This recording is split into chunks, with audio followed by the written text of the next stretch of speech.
Meus irmãos, estamos aqui mais uma vez reunidos. Tem aqui comigo nesse local algumas pessoas, alguns irmãos que são também ouvintes da Palavra de Deus. E você aí, do outro lado, que se interessa, que é uma pessoa que se interessa a se aprofundar um pouco mais sobre o conhecimento da Palavra. A palavra sempre diz, crescer na graça e no conhecimento. É fundamental, de fundamental importância que as pessoas que se relacionem com Deus, ou pelo menos que queiram se relacionar com Deus, tenham conhecimento da vontade de Deus. Porque se a gente for convidado para ir a algum local, uma comemoração, uma festa, é necessário também que a gente tenha pelo menos uma noção de que tipo de festa está sendo ali, que tipo de homenagem está sendo prestada, os trajes que vão ser vestidos, traje a rigor, um traje mais simples, esportivo, todas essas coisas devem ser observadas. E Deus, ele tem uma vontade, e é importante que todas as pessoas que queiram se relacionar com Deus venham a conhecer a vontade de Deus. O Senhor Jesus, quando ele esteve aqui, ele na pessoa, ele disse assim: eu vim para que conheçam o Pai, ou seja, para que conheçam a vontade do Pai. Para você que deve bem saber que o testamento, nós temos o primeiro testamento, que é o testamento trazido por Moisés, o segundo testamento, que é a nova e eterna aliança, o primeiro testamento, quer dizer, a primeira vontade de Deus. A primeira vontade, uma vontade que foi passageira. É uma vontade que teve um tempo de acabar, para que se manifestasse a nova vontade de Deus, que é o Novo Testamento. Na realidade, ela veio preparar, essa primeira vontade, ela vem como uma primeira lição, para que se colocasse uma outra lição maior do que a primeira. A primeira lição, ela é uma preparação para a segunda. Afinal de contas, todos nós que já estudamos, nós sabemos que depois de uma primeira lição, ela é a base para a segunda. Quem faz a primeira série, ela é uma base para a segunda, e depois é uma base para a terceira, e a palavra de Deus fala que é de fé em fé e de glória em glória. Não poderia ser diferente com a palavra de Deus. Então, Antigo Testamento, antiga vontade; Novo Testamento, nova vontade. Testamento, todos nós sabemos que testamento é uma vontade que alguém tem, em relação a outras pessoas. Uma vontade que, por exemplo, eu sou um pai, eu vou morrer, eu tenho uma família, e eu escrevo ali um testamento distribuindo meus bens, de acordo com a minha vontade, para as pessoas que vão herdar, para as pessoas que vão tomar posse desse bem. E no primeiro testamento, nós vemos que a primeira vontade de Deus, e era também um testamento, ela traz a herança que aponta para o segundo testamento, é o fim do primeiro. Para você não ficar assim perdido no entendimento, está escrito que Jesus disse assim: eu não vim revogar a lei, eu vim cumprir a lei. As pessoas, por não conhecer assim a definição das palavras, se perdem um pouco e se embaraçam um pouco nessa questão. Mas Jesus veio cumprir, é verdade. Ele veio cumprir, ele cumpriu o que estava escrito. E o que estava escrito na lei é que o fim dela era Jesus, é Cristo, porque o fim da lei é Cristo, para a justiça de todo aquele que nele crê. Então ele veio cumprir. Se Jesus não viesse, a lei não chegaria ao fim, não é verdade? Cheguei, agora pronto. Não tem mais lei. É como sempre costumo comparar essa questão com digo sempre para os irmãos aqui, que é como uma pessoa que tem um bem que está distante, ele não pode tomar de conta, ele manda alguém tomar de conta. Aquela pessoa vai imposto uma procuração, e aí está escrito na procuração. Essa presente procuração tem um prazo de validade de tanto tempo. E a pessoa vai levando aquela procuração para tomar de conta daquele bem em nome de alguém, mas ele não é o dono. A lei não era dona de ninguém. E ela foi para preparar o caminho para quando o verdadeiro dono chegasse, né, você não vê na lei ninguém dizendo, eu sou dono disso, eu sou dono daquilo. Não. Mas aí quando você vê Jesus se manifestando como justiça, ele diz assim, todo o poder me foi dado, do céu e na terra. Então você já vê alguém tomando uma possessão. Ele chega e toma posse daquilo que era dele. Então ele diz assim, olha, muito obrigado pelo tempo que você tomou de conta daquilo que era meu. Não era teu, você apenas tomou de conta. É tanto que todos os homens que eram levantados na lei, eles não eram filhos. Deus não chama nenhum deles de filho, era servo. Estava a serviço daquele que haveria de vir. Jesus, ele fala, vocês querem saber quem eu sou? A lei e os profetas falam de mim. Quer dizer, João Batista diz, quando ele perguntaram para ele, é tu, né, o Messias que havia de vir, tu és João, diz quem tu és. Ele disse, eu sou a voz que clama dos exércitos. Né? Eu não sou ele. Eu não sei, eu vim apenas endireitar as veredas para que ele ande. Quer dizer, João vem como lei, endireitar as veredas para que se manifestasse a justiça, que é Jesus. Chegando Jesus, as veredas já estavam prontas pela lei, então Jesus chega e cumpre aquilo que ele cumpriu. As pessoas falam que porque Jesus veio, cumpriu tudo que estava na lei. Mentira! Eu não vi Jesus pagar dízimo. O dízimo era uma ordenança da lei. Então, logo se vê que cumprir a lei que ele está falando, eu cumpri o que estava escrito a respeito dele. Eu vim cumprir aquilo que está escrito ao meu respeito. Eu sou o Cordeiro e vim para morrer, né? E vim cumprir o que está escrito. Essa lei aqui tem um prazo de validade. O que está escrito nela tem um prazo de validade. Então eu vim cumprir o que está escrito. Por isso que ele diz, eu não vim revogar. Revogar quer dizer, eu não vim dar mais tempo para a lei. Não vim pegar a lei e dar aqui mais 1000, 2000 anos, não. Eu já cheguei, não vou revogar a lei. Eu vou cumprir o fim da lei. Está escrito sobre a lei, é o fim dela, que o fim da lei é Cristo. É isso aqui que quer dizer a palavra. Se alguns ignorantes não entendem, então, quem tem ouvidos, ouça o que o Espírito diz à igreja. Sempre, o livro do Apocalipse tem de ver sempre ele dizendo, quem tem ouvidos, ouça, não vai querer ouvir uma coisa que não vem do Espírito. A pessoa se perde, aí fica impossível você compreender e eu compreender a palavra de Deus, porque se eu misturar o velho com o novo, aí é impossível compreender a palavra, porque o velho diz uma coisa, o novo vem e diz outra. Jesus disse assim, visto o que foi dito aos antigos, por quem? Pela lei, não matarás. Aí ele vai dizer, eu porém vos digo, qualquer que sem motivo se levantar contra o seu irmão é réu de juízo. Então, duas opiniões, duas propostas diferentes. Ele diz, ouviste o que foi dito aos antigos, eu porém vos digo, quer dizer, uma coisa diferente. Né? Visto o que foi dito aos antigos, não adulterarás, eu porém vos digo, qualquer homem que olhar para uma mulher com intenção impura, adulterou com ela. Diferente. É a lei da intenção. A graça é a intenção. Sabe por quê? Que é assim? Porque já não é mais uma questão carnal e visual. A lei era só uma sombra, né, das coisas espirituais. Eu falei aqui no programa, na mensagem passada, e para você ver um personagem que foi escrito, que se fala sobre um personagem em algum livro, algum autor escreve sobre um personagem, ele dá todas as características desse personagem, altura, cor dos olhos, cor dos cabelos, aquele negócio todo. Né? Mas você só pode ver esse personagem assim, a viva, visível, se esse personagem tomar forma.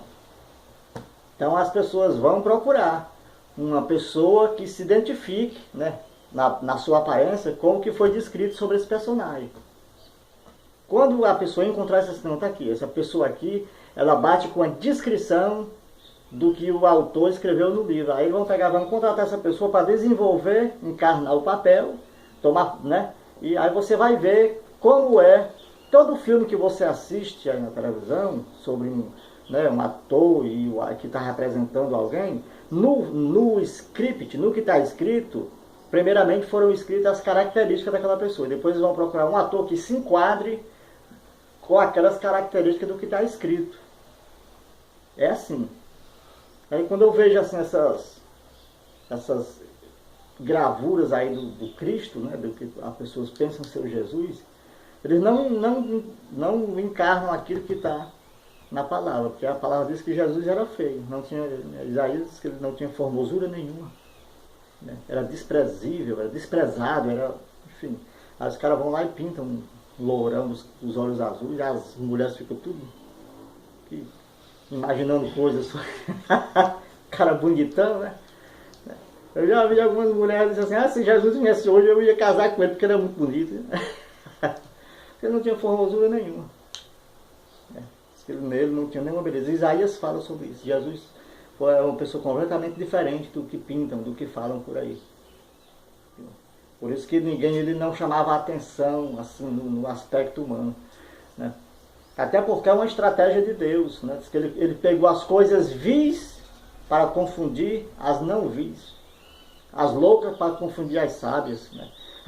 E pegou as coisas desprezíveis, né, para confundir. Então ele pega, o próprio filho faz isso. Para que ninguém desse crédito a ele. Para ninguém desse crédito. Foi por isso que os filisteus se arrebentaram com Davi. Porque não deram crédito à aparência. Aliás, eles deram crédito à aparência, não deram crédito àquele que estava por trás de Davi. Um homem segundo o coração de Deus, um homem bravo, um homem... Né? E se arrebentaram todinho. Hoje as pessoas veem a questão da aparência, do que a pessoa pode aparecer. É por isso que tem muita gente que é enganada por aí, porque ele vai pela aparência. Não, fulano tem uma aparência tão, né?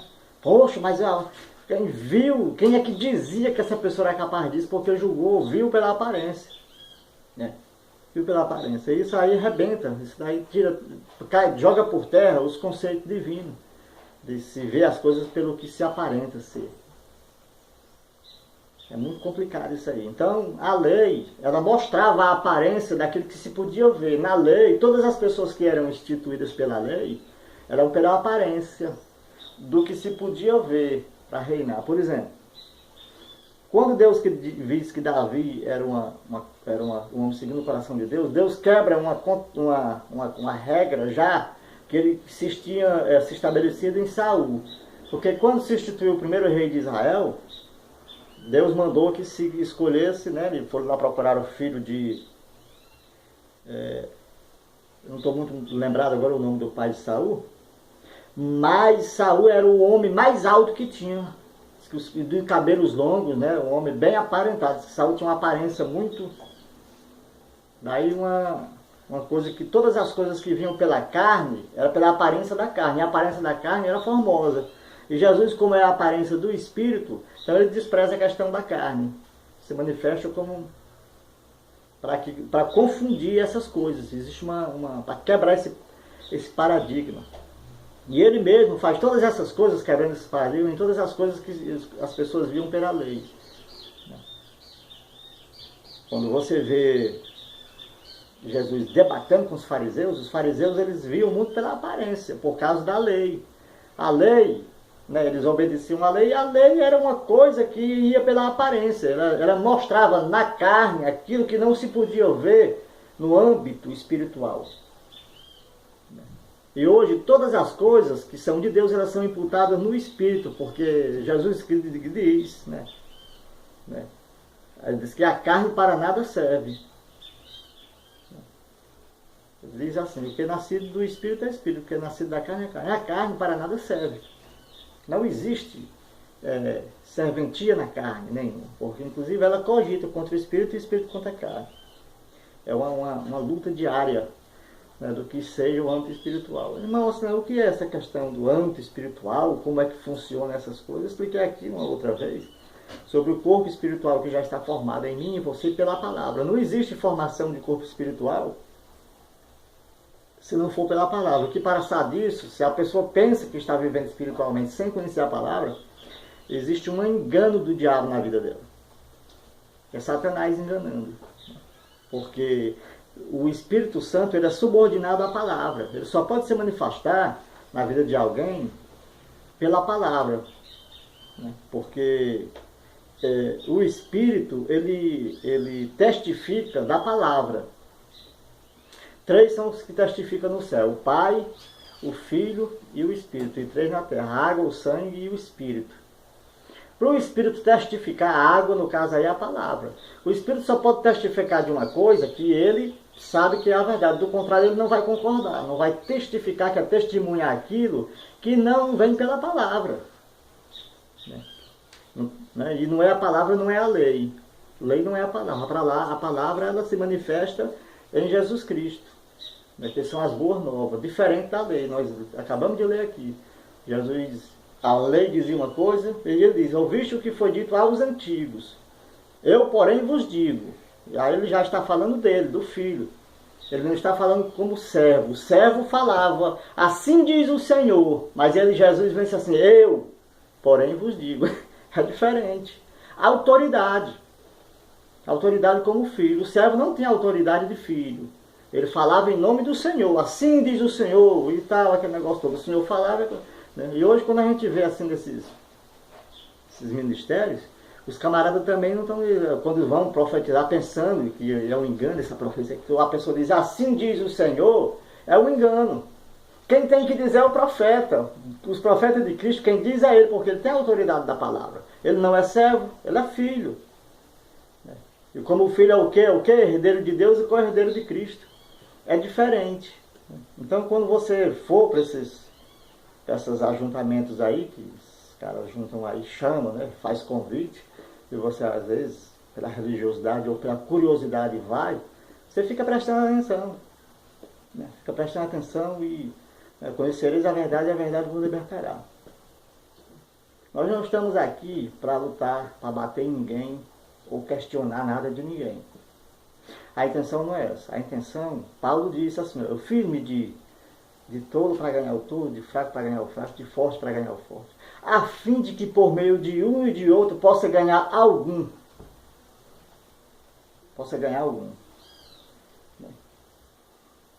Conhecer a verdade, né, a prática dela, o fundamento da verdade, é uma coisa que está aquém da religiosidade. Muito, muito, muito além da religiosidade. Não tem nada a ver o fato da pessoa obedecer um horário, né, de um dia ou 2 ou 3 na semana, esse negócio todo, e participar e louvar aquele negócio todo. Isso não tem nada a ver com a prática da justiça do reino. É completamente diferente. Viu? Não tem nada a ver, isso aí são coisas que estão relacionadas, né, sabe, de uma imitação da lei, porque a lei também era assim. A lei também era dessa forma, se obedecia um horário, aquele negócio todo, existia uma religiosidade, existiam locais onde só podiam entrar o sumo sacerdote, existia outro local onde só podia entrar o sacerdote, né? Um outro muro que só podia entrar os homens, aí daí vinha o estrangeiro que só podia ir até ali, depois vinha o local onde só as mulheres só podiam ir até ali. A mulher era tão desprezada na lei que até o estrangeiro dentro de Israel, se fosse homem, ele tinha mais valor do que a mulher sendo ela israelita. Só para você ter uma ideia. Quando eu vejo isso, todas essas coisas, né, e as pessoas trazendo a lei de volta, aquele negócio todo, suscitando a lei, trazendo, misturando tudo isso aí. Aí pega o que interessa e outra coisa. A lei diz, aquele que tirar um J ou um tio da lei, não pode tirar, você não pode tirar nada da lei. Então eu vou tirar só o que me interessa. Eu vou trazer o dízimo para cá, esse me interessa. Às vezes outra coisa não me interessa. A lei da conveniência é uma outra lei. O apóstolo Paulo, falando dessa questão da lei, ele diz uma coisa bem interessante. Ele diz que a lei não serviu para os israelitas. Diz que nada aperfeiçoou. Não aperfeiçoou por quê? Diz que porque ela não estava misturada com a fé. Porque a fé ela se manifesta em Jesus Cristo.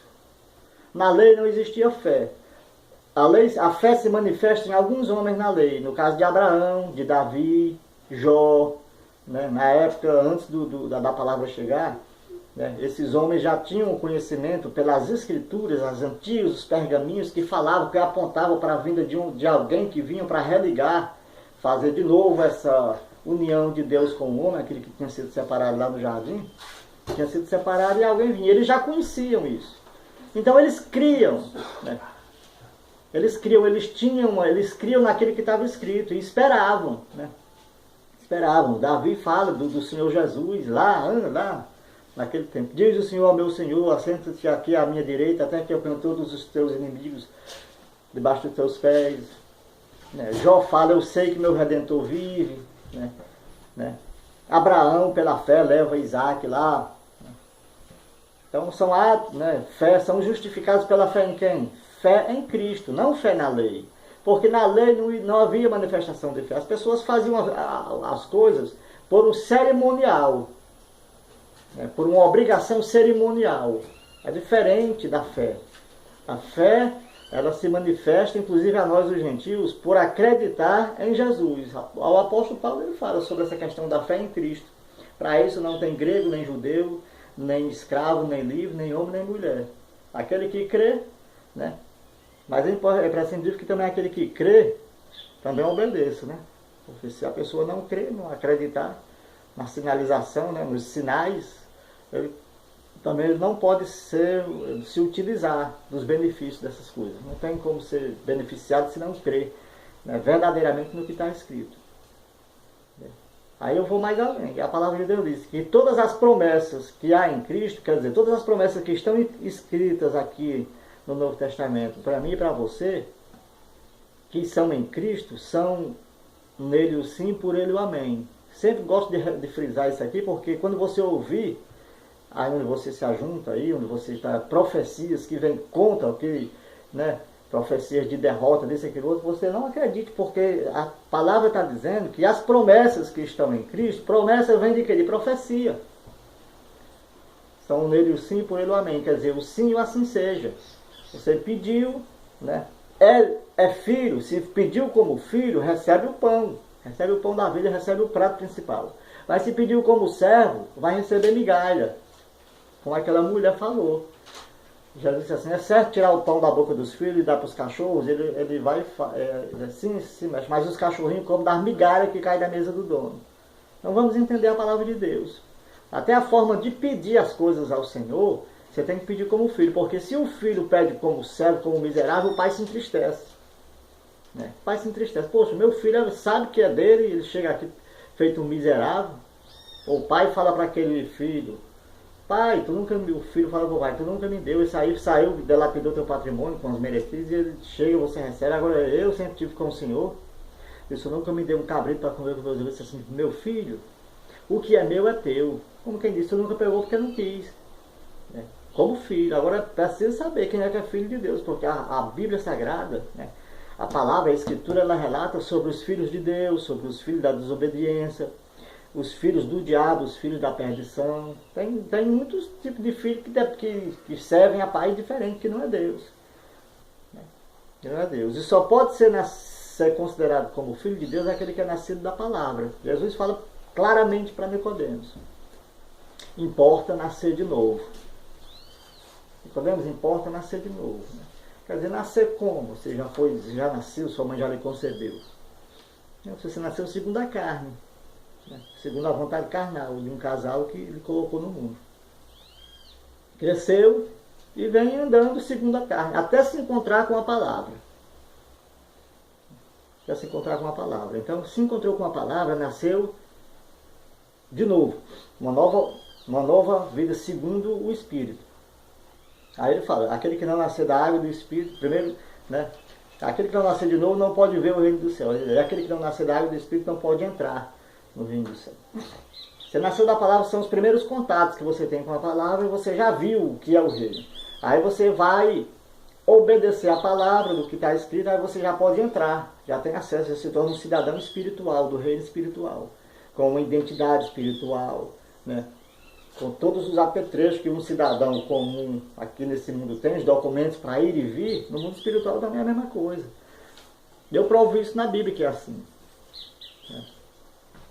Uns homens, filhos de um sacerdote, eles encontraram com um homem endemoniado. Aí eles disseram assim, nós te esconjuramos em nome do Jesus que Paulo prega. Aí aquele demônio que estava ali, né, em possessão aquele rapaz, aquele porco, disse assim, olha, eu conheço Jesus, e Paulo eu bem sei que é, mas tu quem és? Né? Diz que desceu a pena, os homens lá que correram luz, então existe uma identidade espiritual. Né? Como é que Satanás reconhece? Né? Ele reconhece pela palavra. Mas tem muita gente aí que Satanás, sendo ele mais esperto, ele chamado de antiga serpente, chamado muito esperto, ele faz de conta que obedece. Que é para a pessoa permanecer no engano. Eu tenho visto muito ajuntamento aí que a gente não conhece a palavra. Sai em nome de Jesus e tal, o diabo faz aquele embaraço lá e faz de conta que saiu. É tanto que algum dia depois, se você encontrar essa pessoa de novo, essa pessoa em outro canto vai cair, vai estar, continua possessa, porque o diabo não obedeceu àquela determinação. Ele fez de conta que saiu, que é para a pessoa continuar alimentando seu ego, a sua natureza egoísta, né, e exibicionista, né, para dizer que é o cara, para dizer que é cheio do poder, aquele negócio todo, e faz e que de repente o demônio, aquele negócio todo. Só engano. O diabo, ele é muito esperto. Satanás é muito esperto, ele tem uma esperteza tremenda e mantém muita gente enganada. Tem muita gente enganada. E muitos são enganados pelo engano de alguns, dos cabeças que, quando se converterem a Cristo, aí essas coisas vão desaparecer. Paulo diz, quando eu era menino, eu agia como menino e pensava como menino. Quando cheguei a ser homem, aí eu desisti das coisas próprias de menino, porque agora eu vejo como espelho, né? E um dia conhecerei como também sou conhecido. E quando nós nos encontrarmos com o que é perfeito, tudo que há em parte será aniquilado, será tirado de lado. Essas meninices, essas bobagens, tudo isso será tirado de lado. Nós somos um espírito, né? Se nascemos do espírito, somos um espírito, temos uma alma e habitamos em um corpo. Uma tenda que se mexe para aqui, para ali, para lá, e o espírito está ligado a Deus, e a alma liga o ser natural ao ser sobrenatural, que é o homem interior que Paulo fala. E isso aí, esse espírito está ligado a Deus. A carne não pode se ligar a Deus. Não tem como. A carne e o sangue não herdam o reino dos céus. É a alma que tem contato com o espírito, que já vivificado pela palavra, que está ligada a Deus. A verdade da palavra é essa, não tem para onde correr. E quando eu trago a lei para cá, alguma coisa da lei para o atual, para as coisas atuais, você sabe o que está fazendo? Você sabe o que está acontecendo? Eu estou trazendo também o pecado. Porque o apóstolo que escreveu, a pessoa que escreveu o livro de Hebreus, eu acredito que tenha sido Paulo, não sei, ele diz assim, que os antigos sacerdotes, eles faziam o sacrifício pelo pecado, mas eles não tiravam o pecado. Então aquilo é como se fosse uma comemoração do pecado. Como uma pessoa que nasce, né? A pessoa não nasce só uma vez, né? Perdendo segundo a carne, mas de ano em ano não se comemora o aniversário do nascimento. Então toda vez que faziam oblações pelo pecado, era como se estivesse comemorando o pecado. Então o pecado não tinha como sair do mundo. Até porque o sacerdote que fazia essa comemoração, primeiramente ele tinha que o quê? Sacrificar por si mesmo, pelas suas próprias falhas, e depois pelo povo. Mas aí vindo Jesus Cristo, o sacerdote não da lei, mas dos bens futuros, é importante que eu e você entendamos isso. Jesus, ele vem como sacerdote dos bens futuros, não da lei, né? Porque se Jesus Cristo fosse um sacerdote da lei, ele nem sacerdote seria. Porque pela lei, todo sacerdote ele tinha que ser levantado pela casa de Levi. Ele tinha que ser um levita. E Jesus não nasceu na tribo de Levi, mas na tribo de Judá. Não sou eu que estou dizendo com minhas palavras. Quem está falando isso é a palavra. Lê lá em Hebreus. Que se Jesus fosse sacerdote segundo a lei, ele nem sacerdote seria. Tendo em vista que já havia um sacerdote segundo a lei de Levi. Mas ele vem da casa de Judá. E numa outra ordem, já espiritual, não da ordem carnal. Você está entendendo, irmão, como é que funciona a coisa? Para você se libertar dessa fraqueza do entendimento desses homens aí, que trazem a lei, mistura com a graça, e inclusive imputam dízimos, que é uma ordenança lá da lei, né? Se você lê, ele diz assim, que de Moisés até Levi, tomou o dízimo e pagou o dízimo segundo a lei dos seus irmãos. Segundo a lei de Moisés até Levi, tomou o dízimo e pagou o dízimo. Segundo a lei de Moisés até Levi. De quem? Dos seus irmãos. É uma outra coisa, é lá. E se você agora, para você se libertar disso, você tem que deixar a lei de lado. Eu também era assim, eu também pensava dessa forma. Porque eu misturava a lei com a graça. Eu comecei a ler a Escritura, o Senhor foi abrindo meu entendimento, e o primeiro passo que eu tive que dar foi desprezar, tirar a lei da minha vida, né? E eu fazia isso, trazendo a lei da minha vida, quando eu tinha raiva de alguém, quando eu queria me vingar de alguém, aí eu corria para a lei, porque a lei dizia o que se faz, né? Mas hoje nós vivemos em uma outra mentalidade, com outro pensamento. Nós estamos vivendo o reinado de justiça, aonde a principal fator, principal, né, manifestação de quem vive nesse reino é a misericórdia. Se o teu inimigo tiver fome, dá-lhe de comer. Se o teu inimigo tiver sede, dá-lhe de beber. Ora pelos que te perseguem, né? Não combata o mal com o mal, mas vença o mal com o bem. Na lei você não encontra isso. É a lei da reciprocidade para o mal, né? Pá, feriu, aquele que vive pela espada, morre pela espada, enfim, todas essas coisas, da lei. Então, toda vez que eu trago isso para hoje, eu estou adulterando contra o meu marido, que é Jesus, eu sou a igreja, então eu tenho um marido, né? Porque Cristo é o cabeça da igreja, o homem é o cabeça da mulher, assim como Cristo é o cabeça da igreja, né? Ama a ponto de se sacrificar por ela. Vivemos hoje uma outra mentalidade, não segundo a lei, mas segundo a graça. E é importante você saber também, eu deve saber, que a lei veio para mostrar e punir o pecado na carne, né? E que o pecado está na carne. Você já imaginou, se não fosse a graça que nos livra, né? Paulo disse assim, mas nenhuma condenação há para os que estão em Cristo Jesus, que não andam segundo a carne. Ora, se eu não ando mais segundo a carne, a lei, isso lá antigamente, a lei não tem nenhum poder sobre mim, porque a lei veio para mostrar e punir o pecado na carne. Se eu não ando segundo a carne, então não tem poder da lei sobre a minha vida. Isso lá, eu não estou falando para nós, gentios, que eu já expliquei anteriormente, que a lei não foi escrita para nós. A lei foi escrita para o judeu. E eles escreveram essas coisas para os judeus, tentando libertar o povo judeu, tirar a mentalidade deles da lei, para vir para essa nova aliança, que é eterna, não é transitória segundo a lei. É preciso que você entenda isso, irmão.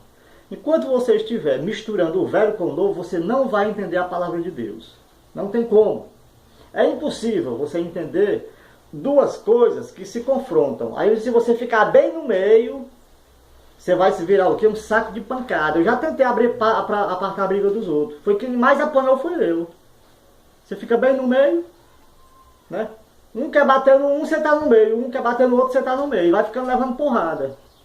É isso aí que acontece com as pessoas que ficam aí misturando. Por isso que o Senhor Jesus disse assim, não pega vinho novo e bota em adre velho. E nem tecido novo e coloca em remendo novo em pano velho, em roupa velha. Não pode misturar. Você vai levar só porrada. Você vai levar pancada. Todas as vezes que você for para o seu ajuntamento, para o seu ministério, você vai ouvir coisas que você não quer ouvir. Porque essas coisas, quando se suscita a lei, né, você tira de lado a fé, porque a fé não se manifesta na lei, ela se manifesta na graça. E a palavra de Deus diz que sem fé é impossível agradar a Deus. É impossível. Então, se você está vivendo em cima de coisas da lei, e a fé não se manifesta na lei, então você não tem fé. E sem fé é impossível agradar a Deus. Então vamos colocar cada uma das coisas no seu patamar, para poder a gente entender como é que se conhece a vontade de Deus, que foi quando eu comecei a falar aqui sobre o conhecimento da vontade de Deus. Jesus diz assim, vim para que conheçam o Pai. Ou seja, eu vim para que conheçam a vontade do Pai. E a vontade do Pai, qual é? Eu pergunto, qual é a vontade de Deus? Qual é a vontade de um pai que tem uma família? Quão bom e quão suave é que os irmãos vivam em união. Já falava Davi. Qual é o pai que quer ver sua família em desarmonia? Brigando um para aquilo, para lá. É meio complicado, não dá para acontecer isso aí. E o que é que a gente tem visto hoje? Você que gosta de postar na internet, ouve, vê muitas coisas, é pancada, de um lado para o outro, é ministério. É o Deus desse ministério, é o Deus do apóstolo fulano de tal. Não, está aqui, e o Senhor Jesus diz assim, no final dos tempos vai ser assim. Não dirão, Jesus está aqui, não, ele está ali, não está acolá. Não está escrito sobre isso? Está escrito sobre isso. Aí eu pergunto como Jesus, a gente sabe discernir os sinais do céu quando vai chover, e não sabe discernir a vinda do Senhor Jesus. Ele está sinalizando que ele está voltando. E ele vai acabar com toda essa molecagem, essa palhaçada que estão feitas por aí. E muitos vão dizer para ele, mas Senhor, em teu nome, nós profetizamos, curamos, fizemos muitas maravilhas, muitos milagres. Ele disse assim, pois eu tenho uma coisa a dizer para vocês, afastai-vos de mim, porque eu nunca vos conheci. Afastem-se de mim, vocês que praticam a iniquidade. Vocês amaram mais as riquezas do que a minha palavra. A verdade é essa. Amaram mais o dinheiro, a posição, o título, né, do que se submeter à minha vontade. Isso você vai falar quando essas pessoas quiserem se justificar, né, pelas obras, né? Fizemos a tua obra, né? Edificamos parede, aquele negócio todo. O Senhor Jesus disse, Senhora, destruam esse templo, eu o retificarei em 3 dias. Falei. Ele estava falando de si mesmo. Agora eu pergunto para você, quem é que está se edificando? Né? A si mesmo. Né? Fala sobre essa edificação pessoal. Aquele que teme ao Senhor, que ama ao Senhor, edifica-se a si mesmo. Não edifica templos, né, moradia para coisas para homem, não. Aquele que ama o Senhor, edifica a si mesmo. E também diz, nisto é glorificado o Senhor, quando fazemos a sua vontade. Nós estamos dando glórias, a glória que o Senhor merece, é quando nós fazemos a vontade dele. A vontade dele é que nos amemos uns aos outros. Né? E amar não é dar tapinha nas costas e dar um beijo, uma coisa e outra, não é emoção. O reino de Deus é a justiça. Buscar o reino de Deus e a sua justiça, que todas as coisas que você precisa serão acrescentadas na sua vida. Mas sem praticar a justiça desse reino. Né? Todo o Filho de Deus, ele anda segundo os preceitos da palavra. Né? Cumpre os mandamentos, os 10 mandamentos que são para cumprir, ele cumpre. Né? Que são os mandamentos morais. Não roubarás, não adulterarás, não levantarás falso. São mandamentos morais. Existem mandamentos sociais que estão na palavra, que a gente tem que saber sobre essas coisas. Mandamentos sociais. A ninguém fique devendo coisa alguma. Né? Aqueles que não voltam atrás nos contratos, mesmo tendo dano próprio. A ninguém oprimais em negócio algum. São os mandamentos sociais. Né? Se o teu inimigo tem fome, dá de comer. Tiver sede, dá de beber. São os mandamentos sociais. Inserindo a misericórdia. Se tá, aquilo que você quer que os homens lhe façam, faça você a eles. Vai no trânsito aqui, o cara está precisando entrar de uma rua, lá na via preferencial, ninguém quer dar passagem, para o carro, né? Deixa a pessoa entrar, seja a educação pela misericórdia. Né? Porque existe uma educação que é pelo ensinamento da sociedade, que é falha. Se o camarada, no dia que ele sair, que a gente chama de mau humor, ele não faz nada por ninguém. Mas essa educação que é instituída pela misericórdia, está inserida na alma da pessoa, e todas as vezes a pessoa vai se lembrar pelo Espírito de exercer a misericórdia. Tenha ele vivido um dia infernal ou não, já vai estar inserido nele. Essa educação que vem pela sociedade, né, ela é falha, porque ela depende muito de como você vai estar emocionalmente. As pessoas falam, vai estar espiritualmente. Não. O espírito não se emociona. O espírito não muda de opinião.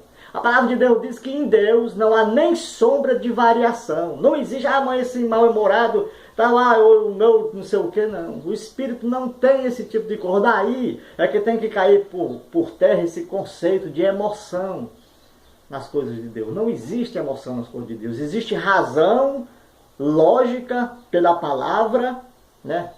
Razão, lógica pela palavra e obediência a ela, em qualquer circunstância. Estou morto de fome aqui, está ali uma coisa para me roubar e a minha família está passando fome, não. Vou obedecer ao Senhor. Né? É desse jeito, é dessa forma. Agora, para isso tem que acreditar no que está escrito. Tem que ser um fiel, né? Tem que ser um colaborador do Evangelho. Aí os caras pegam e distorcem. Eles pensam que colaborar com o Evangelho, dizem, pregam, que é você tirar o seu dinheiro e vai lá entregar para eles. Você é o colaborador, não. Colaborar com o Evangelho, o que é Evangelho? Boas novas. Né? Tem igreja aí que está com 100 anos, comemorou agora um dia desses, 100 anos. Será que é boa nova isso aí? 100 anos é nova? A boa nova é mudança, é novidade de vida. Então o Evangelho significa novidade de vida. O Evangelho Ele pode ter 2.000 anos, como se contam aí na numerologia humana. Mas a partir do momento que você receber ele, e você que roubava passou a não roubar mais, você que matava passou a não matar mais, então ela é uma boa nova na sua vida. Ele está acabando de ser novo, por isso que o Senhor Jesus diz, eu faço nova todas as coisas. Né? Todas. Lá, quando ele veio, até hoje, até nesse momento, eu tenho certeza que ele está trabalhando aí também no teu intelecto para você entender a palavra de Deus. As boas novas, elas estão se manifestando nesse momento na sua vida. Faço nova todas as coisas. Então é um caráter que se constrói pela palavra. Né? E não é do dia para a noite, né? Como as pessoas julgam. Não, aceitou Jesus, pronto, agora está tudo. Não, o que recebe? Você recebeu a palavra, né? É como quem recebe uma apostilha para prestar um concurso. Tudo bem, você se inscreveu, está escrito, aceitou Jesus, já está escrito no concurso. Mas vai haver um dia da prestação da prova. E para você ser aprovado, amigo, você tem que receber uma apostila e estudar todo o conteúdo dela. Né? Todo o conteúdo. E aí durante o período, né, você vai estudando com um grupo de amigos e vocês vão simulando perguntas e respostas dentro do contexto e de acordo com o que você vai aprendendo, você vai respondendo. Então, como é que você vai ter uma consciência que você está preparada? Como é que você vai ter uma consciência que você está preparado para prestar aquele concurso? Quando o concurso tem uma média, né, um percentual para você ser aprovado. Então, quando você começar a responder o maior número de perguntas positivas, de acerto, né? E tá lá, e a pessoa que estuda com você, né? E você com ela, vocês vão simulando as perguntas. Então, quando você vê que a sua média ultrapassou, né, o que os organizadores do concurso estão pedindo, então você vai sentir uma segurança. Né? É isso que traz um certo conceito de salvação. Irmãos, mas a palavra de Deus diz que não é por obra para que ninguém se glorie de obra. Eu não estou falando de obras da lei. Porque os caras, quando o Tiago escreveu isso aí, ele estava se falando sobre as obras da lei que os caras faziam e achavam que estava salvo por causa das obras da lei. Quais eram as obras da lei? Eu já falei anteriormente, as oblações, os sacrifícios. Eles achavam que sendo religioso, eles estavam salvos porque eram religiosos. Né? Eu provo isso na Bíblia. Eles pegaram e correram para João Batista para serem batizados. Aí João disse assim, ei, raça de víbora, quem é que ensina vocês a fugir da ira vindoura? Voltem. Essas obras que vocês fazem aí, de oblações, isso aí não vale nada, porque a lei já acabou. Né? Eles não sabiam disso. O fim da lei está acabando. Na morte de João se acaba a lei. Voltem, vão produzir o quê? Fruto de arrependimento. Vão se arrepender. Não pensem vocês que essas obras da lei aí vai justificar vocês diante de Deus, não. É isso que a palavra está dizendo. Porque o mesmo camarada que escreveu, né, sobre essa questão das obras da lei, que a fé sem obra, ele também escreve que a fé sem obra é morta. Mas aí ele já está falando de quê? Da obra de misericórdia. Ele já está falando de uma outra obra, né, que ela se manifesta pela misericórdia. Não é daquelas oblações, né, porque você está indo por seu culto lá, né, que o pessoal pensa que culto aí para a igreja não tem nada a ver. Eu provo na palavra que o culto é o teu corpo. Paulo diz, rogo-vos, irmãos, que apresentei vossos corpos, né, santificados a Deus, né, que é o vosso culto racional. O seu culto a Deus é o seu corpo. Por quê? Porque você é o templo e a morada do Espírito Santo. Onde é que é feito o culto? Não é no templo? É no templo. Qual é o templo? O templo não é você? Então você é o culto. Né? Aonde você for, você está cultuando a Deus. Ele disse assim, cada um veja como é que está cultuando a Deus. Né? Veja como é que está fazendo. Então cai por terra toda essa tese de negócio de ministério, casa de Deus, conversa é essa, papo furado. Desviam o objetivo, o foco, que é você é a pessoa mais importante, e colocam numa casa feita por mãos humanas. Né? Desviam.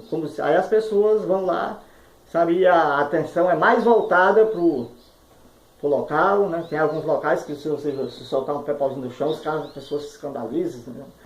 E dão mais valor aquilo que é criado pelos homens do que aquilo que é criado por Deus, que é o tabernáculo feito por mãos divinas, né?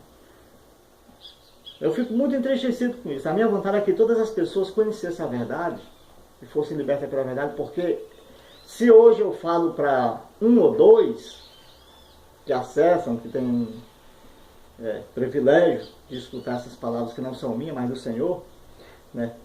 Eu não precisaria falar para ninguém. Não precisava falar isso para ninguém, porque a palavra de Deus diz que quando as pessoas, né, houver o tempo da iluminação, então ninguém precisará dizer, então ninguém ensinará seu irmão, porque todos conhecerão. Ninguém vai ser preciso dizer assim, teme ao Senhor, porque o Senhor mesmo os ensinará. Não é tão chato ensinar? Eu acho muito chato. Não gosto de ensinar. Não faço essas coisas por prazer. Eu faço isso gemendo. Faço mais ou menos como Jonas fez. Fui lá para aquele canto lá, foi gemendo, foi contra a vontade. Não tenho prazer nenhum em ensinar ninguém. Isso não me dá prazer. Mas, né, eu sou como aquela parábola que Jesus diz, né? Que tinha um pai que tinha 2 filhos. E ele disse assim, vai lá na minha vinha, meu filho, trabalha lá um dia para mim. E ele, com aquela falsidade, assim, não, eu vou e tal. E não foi lá fazer aquilo que o pai pediu. Aí o pai pediu, vai lá e trabalha um dia na minha vinha. E ele disse assim, eu não vou. Ele não queria trabalhar, queria fazer aquilo. Mas aí ele depois pensou, ponderou e foi. Aí Jesus perguntou, qual dos dois fez a vontade do pai? O que disse que ia e não foi, o que disse que não ia e foi, né? Eu também digo, ai de mim se eu não pregar o Evangelho. Ai de mim se eu, aquilo que Paulo falou. Ai de mim se eu não falar dessas palavras. Ainda que por meio, né, de um ou de outro possa ganhar algum. Eu sei perfeitamente que a grande maioria não aceita a mensagem que vem da cruz. Porque as pessoas estão querendo ouvir uma outra coisa. Eu sei perfeitamente disso. E não é porque as pessoas são más, não. As palavras de Deus diz que o príncipe deste mundo cegou o entendimento das pessoas, para que vendo não veja, ouvindo não ouça. Mas quem tem o Espírito, né? O Senhor Jesus diz assim, ó, ninguém vem a mim se o Pai não enviar.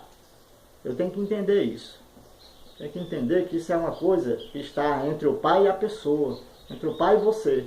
E ele diz, ninguém vem a mim se o Pai não enviar. Então se o Pai não enviar, então não é problema meu, é problema de Deus.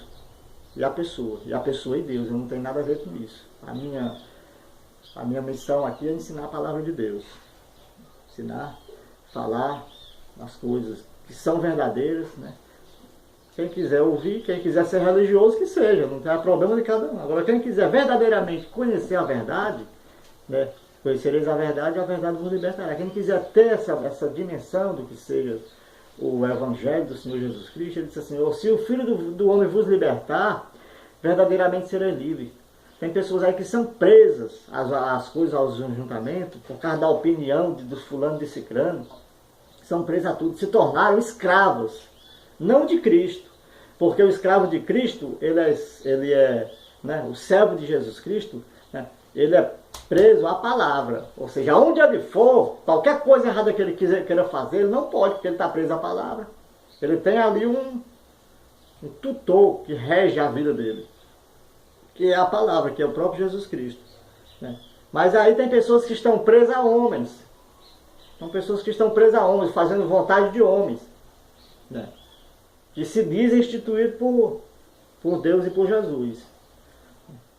Aí eu digo para você, observa se essa pessoa verdadeiramente está sendo instituída por Jesus. E não é muito difícil, irmão, como é que eu vou fazer para mim saber se essa pessoa ela é de Deus, se foi Deus que levantou, quem é, que tipo... É muito simples, irmão.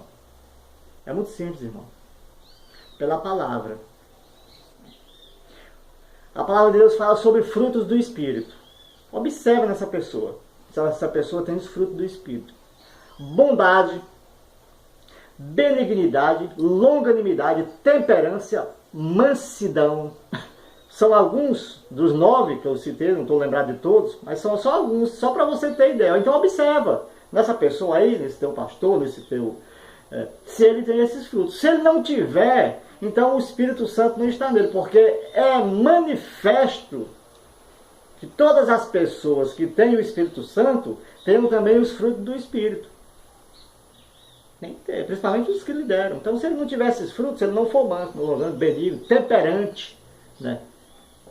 Conciliador, né? Pastor, o que? Ele apacenta o rebanho, ele não deixa o rebanho nervoso. Né? Pastor, ele está ali para apacentar o rebanho. Apacentar o quê? Trazer paz. Né? Se você é o pastor ali fazendo reboliço no meio do rebanho, deixando o rebanho nervoso, então que tipo de pastor é esse? Não entendo. Eu observo. Custa nada você observar. Conhecereis a verdade, e a verdade vos libertará. Eu estou encerrando essa mensagem aqui. Na próxima, a gente continua. Esse tema é muito importante para você abrir um pouco a sua mente. Muito boa tarde.